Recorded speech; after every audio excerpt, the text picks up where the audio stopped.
আওয়ামী লীগের যারা শাসক ছিলেন, তারপর সুবিধাভোগী ছিলেন, দালাল ছিলেন, ফড়িয়া ছিলেন, কর্মী ছিলেন, নেতা ছিলেন এবং তাদের মধ্যে একটা আওয়ামী লীগের রংমহলের নতুন মালিক, আগের চেয়ে জমজমাট Awami League. Ladies and gentleman, কাছে এবং দূরে, দেশে এবং প্রবাসে আমার যে সকল শুভাকাঙ্ক্ষী রয়েছেন, সবাইকে আমার পক্ষ থেকে জানাচ্ছি আন্তরিক শুভেচ্ছা ও মোবারকবাদ। 24 আপডেট নিউজের পক্ষ থেকে জানাচ্ছি সবাইকে আসসালামু আলাইকুম ওয়া রাহমাতুল্লাহি ওয়া বারাকাতুহু।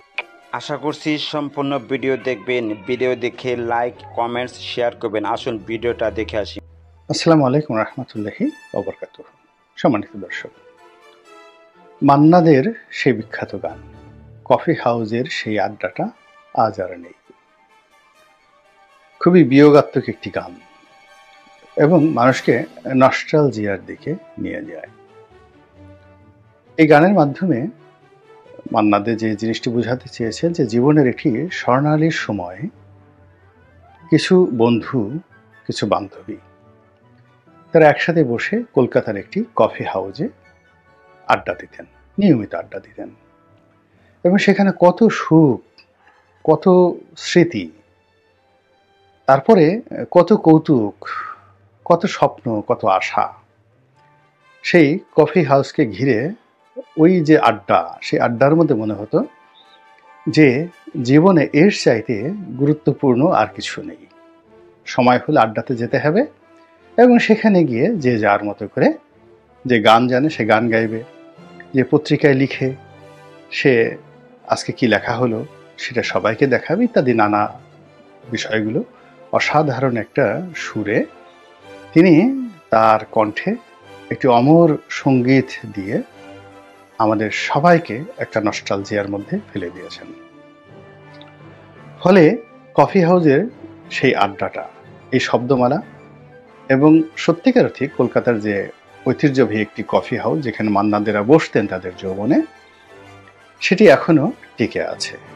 তো সেই ঘটনার উপর ভিত্তি করে আজকের এই ভিডিওটি আওয়ামী লীগের যে কফি হাউস, সেই আওয়ামী লীগের কফি হাউসের ফ্যান্টাসি কি হতে পারে সেটা নিয়ে আলোচনা করব। তো মান্নাদেরা যে কফি হাউস বা কফি হাউসের কথা বলেছেন, আওয়ামী লীগের যারা শাসক ছিলেন, তারপর সুবিধাভোগী ছিলেন, দালাল ছিলেন, ফড়িয়া ছিলেন, কর্মী ছিলেন, নেতা ছিলেন এবং তাদের মধ্যে একটা বিরাট অংশ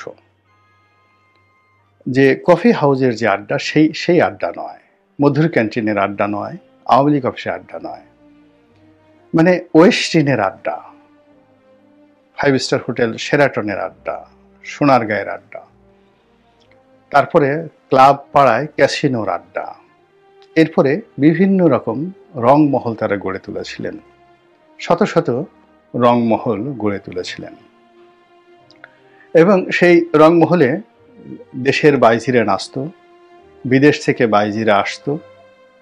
ঢাকার যে অভিজাত ক্লাবগুলো ছিল সেই ক্লাবগুলোর বাইরেও তারা বেশ কয়েকটি নতুন নতুন ক্লাব তারা তৈরি করেছিলেন এবং ওই ক্লাবের ধারের কাছে সাধারণ মানুষের যাওয়ার কোনো সুযোগ ছিল না। সেখানে মদ্যপান, তারপরে শেষে সেই রসনা তৃপ্তির জন্য উপাদেয় খাবার, সঙ্গীত, নৃত্য, একজনের হাত ধরে, অর্থাৎ এক স্ত্রীর হাত ধরে অন্য স্ত্রী, পরের স্ত্রীর হাত ধরে, তারপর শেষে আরও যা কিছু এখানে অশ্লীলতা, অশ্রাব্য বলতে যা কিছু রয়েছে সেটা তারা গড়ে তুলেছিলেন। তার সঙ্গে সঙ্গে তারা বেশ কিছু হোটেল, মোটেল, রিসোর্ট, সেটা ঢাকার আশেপাশে, সিলেটে, কক্সবাজারে তারা গড়ে তুলেছিলেন। একটা দুটো নয়, শত শত। তো এগুলোর মধ্যে আবার বেশ কিছু রয়েছে 5 তারা মানের, 5 স্টার। এখন এই 5 স্টার হোটেলগুলোর একটা বিরাট অংশ তারা কমার্শিয়ালি ব্যবহার করতেন, বাণিজ্যিকভাবে, আর কিছু অংশ তারা নষ্টামির জন্য, বদমাশির জন্য এবং সেখানে নিজেদের ব্যবসা বাণিজ্যের জন্য, কালোবাজারির জন্য এবং প্রতিপক্ষকে সেখানে সেই ট্র্যাপে ফেলে সেখানে নিয়ে আটকে সেখানে অনেক 5 স্টার হোটেলের মধ্যেও নাকি আয়না ঘরের মতো বিভৎস টর্চার সেল ছিল বলে এখন আমরা জানতে পারছি।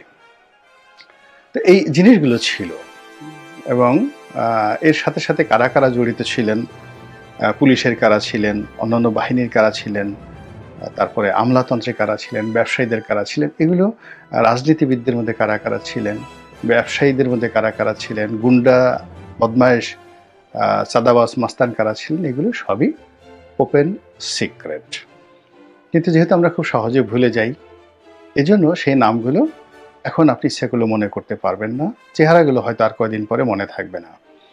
কিন্তু তারা যে জিনিসগুলো করে গিয়েছেন, অর্থাৎ সেই কফি হাউস যদি আমরা ধরি, সেই কফি হাউস রূপী বাইজি মহল, রঙ্গমহল, রিসোর্ট, হোটেল, প্রমোদ খানা, প্রমোদ তরি, তারপরে শেষে প্রমোদ সেই কি বলবো প্রমোদের আরও যা কিছু রয়েছে সবই তারা যে করেছিলেন সেটা এখনো আছে।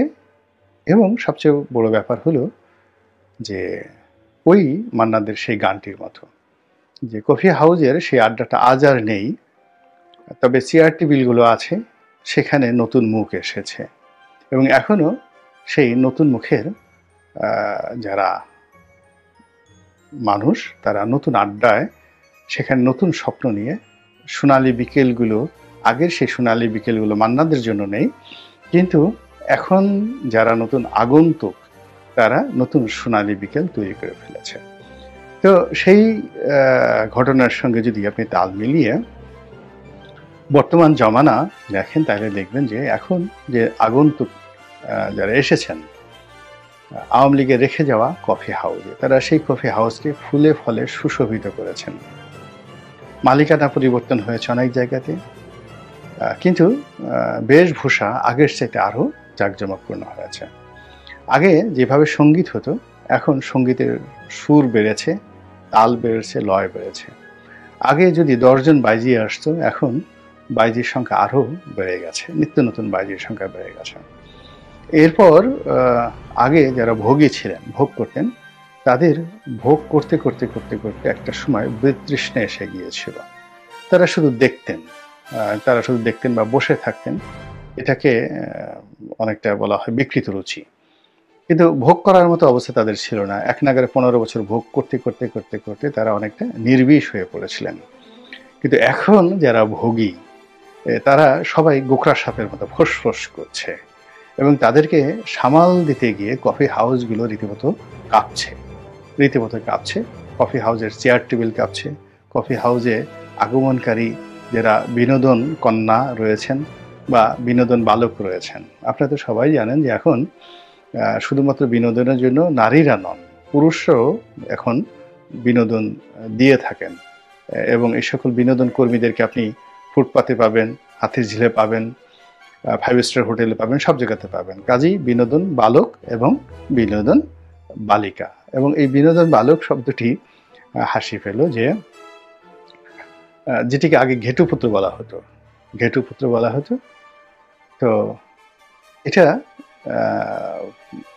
যেটাকে বলা হয় হোমোসেক্স, ইউরোপে খুবই যাকে বলা হয় জনপ্রিয় এবং আইনগত বৈধ। এটি ইসলামে খুবই নিন্দিত এবং যে কোনো ধর্মে এটা অত্যন্ত গর্হিত একটি অপরাধ। কিন্তু অবাক হলো যে মানুষের মধ্যে, বিকৃত রুচির মানুষের মধ্যে এই অভ্যাসটি যাদের রয়েছে, তারা পৃথিবীর সব কিছুকে ভুলে এই কাজটি তাদের করতেই হবে। তো এদেরকে প্রমিত বাংলায় বলা হয় বিনোদন বালক। অনেকে এগুলোকে ইতিপূর্বে ঘেটুপুত্র বলতো, যারা স্বেচ্ছায় এই কাজগুলো করে। আর যারা জোর করে এই কাজগুলো করে, বিশেষ করে বিশেষ একটি এলাকার মানুষ, বিশেষ একটি সম্প্রদায়ের মানুষ, তারপরে বিশেষ একটি শ্রেণীর মানুষের মধ্যে এই ধরনের যাকে বলে পুরুষ ধর্ষণ এটি ব্যাপকভাবে তারা নিন্দিত।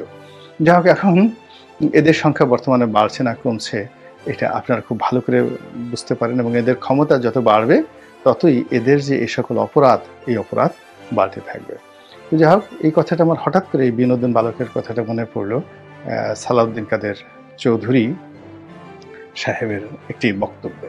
তিনি পার্লামেন্টে দাঁড়িয়ে বলেছিলেন, একজন সংসদ সদস্য আওয়ামী লীগের, তাকে উদ্দেশ্য করে, আমি নামটা নিলাম না, আপনারা দেখে নেবেন, যে আমি কি বলেছি অমুকে একসময় বিনোদন বালক ছিল, তার ক্যারিয়ার শুরু হয়েছিল বিনোদন বালক হিসেবে, আমি তো সে কথা বলিনি এখনো পর্যন্ত। তো এইরকম বিনোদন বালক এবং বিনোদন বালকের যারা রক্ষক, তারা এখন এই যে বর্তমান জমানাতে এসে আওয়ামী লীগের যে রেখে যাওয়া কফি হাউসগুলো, সেই কফি হাউসগুলোতে এমন আড্ডা তারা সেখানে তৈরি করে ফেলেছিলেন, সেই আড্ডা দেখে এবং সেই আড্ডার নির্মমতা, নৃশংসতা, অশ্লীলতা, অশ্রাব্যতা এমন একটা পর্যায়ে পৌঁছে গেছে, ওই জায়গা দিয়ে এখন ইবলিশ শয়তানও যেতে ভয় পায়, যে কখন ইবলিশ শয়তানকে ধরে নিয়ে ওরা বিনোদন বালক বানিয়ে ফেলে। এই জন্য ইবলিশ শয়তানও সেখান থেকে যায় না। আল্লাহ আমাদের সবাইকে হেদায়েত দান করুন এবং হেফাজত করুন। আসসালামু আলাইকুম ওয়া রাহমাতুল্লাহি ওয়া বারাকাতুহু। সম্মানিত দর্শক শ্রোতা, এতক্ষণ যে ভিডিওটা দেখলেন, আশা করছি এই ভিডিওটা সবার ভালো লেগেছে। আরও ভালো ভিডিও পেতে 24 আপডেট নিউজ চ্যানেলের সাথে থাকুন। ইনশাল্লাহ পরবর্তী আরও ভালো ভিডিও নিয়ে হাজির হবে। ততক্ষণে আপনারা সবাই ভালো থাকবেন। আল্লাহ হাফেজ।